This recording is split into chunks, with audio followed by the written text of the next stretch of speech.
কোরআনকে যারা এই দুনিয়া থেকে একেবারে বন্ধ করে দিতে চাইছিল, মুছে দিতে চাইছিল, তৎকালীন যুগের ফিরআউন, নমরুদ, সাদ্দাত, হামান, কারুন যারা বন্ধ করে দিতে চাইছিল, বলেন তো আজও সেই হামানের কিছু উত্তরসূরি, সেই ফিরআউনের কিছু উত্তরসূরি আছে না নাই?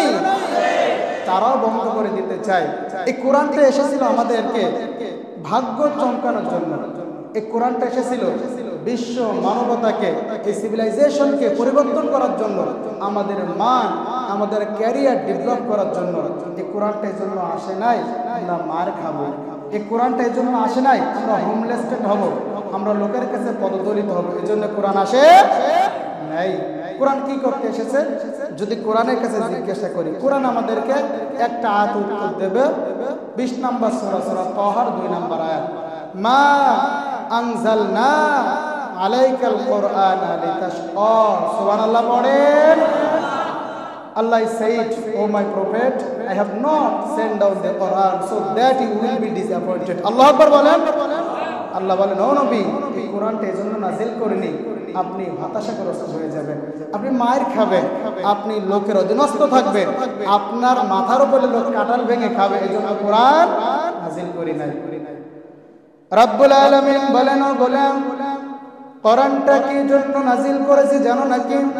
সূরা ইব্রাহিমের শুরুর দিকে আল্লাহ বলেন, কিতাবুন আনজালনাহু ইলাইকা লিতুখরিজান নাসা মিনাল যুলুমাতি ইলান নূর। পড়েন আল্লাহু আকবার।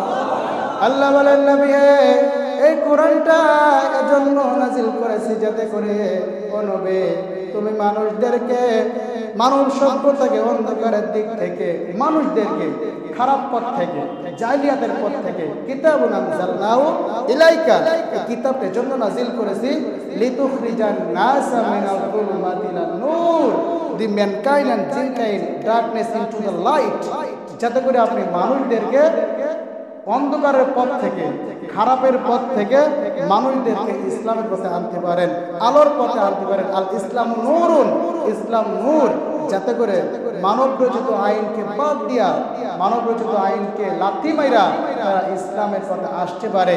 এজন্য আমি আপনাকে কোরআন দিয়েছি। সুবহানাল্লাহ পড়েন, জোরে বলেন সুবহানাল্লাহ। এই কোরআন থেকে আমাদের কথা শোনার দরকারটা আছে না নাই? জোরে বলেন আছে না নাই? আজকে যে অনুষ্ঠানটা মেরাজ, আমরা ইনশাআল্লাহ সময়ের দিকে লক্ষ্য করে, যাতে আপনাদের ধৈর্যচ্যুত না হয় সেদিকে খেয়াল রেখে কথা বলবো ইনশাআল্লাহ। তবে কোরআন থেকে যখনই কথা বলতে যাই, যখনই কথা বলার ইচ্ছা পোষণ করি, নিয়াত করি, তখন কোরআনের কিছু আয়াত আমাদের সামনে চলে আসে।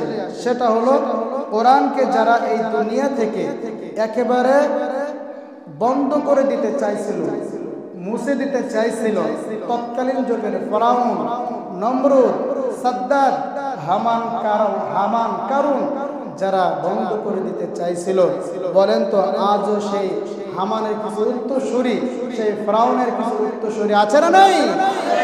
তারাও বন্ধ করে দিতে চায়। কোরআন দিয়ে যখন আপনি মুসা নবীর কথা বলবেন, মুসা নবীর সবচেয়ে বড় শত্রু হচ্ছে ফিরআউন, ফিরআউনকে বাদ রেখে কথা বলা যায় না। তাহলে স্পষ্ট কণ্ঠে আপনাদেরকে জানাচ্ছি, ইমানের শক্তি নিয়ে আমি আমার ইমানের শক্তিগুলো একত্রিত করে আপনাদের জানাচ্ছি, আমি এই কোরআন থেকে যখন কথা বলবো, ইব্রাহিম আলাইহিস সালাতু ওয়াস সালামের জিন্দেগি নিয়ে আমি নমরুদকে বাদ রাখতে পারবো না। আমি যদি কোরআন থেকে কথা বলি মুসা আলাইহিস সালামের জিন্দেগি নিয়ে আমি ফিরআউনকে বাদ রাখতে পারবো না।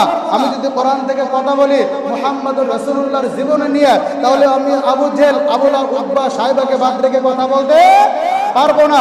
আবার আমি যদি কথা বলি বর্তমান পৃথিবী ইসলাম আর ইসলাম আন্দোলনের পক্ষে, তাহলে বাবার রামদের কাছে কথা বলা যায় না। ঠিক না ঠিক?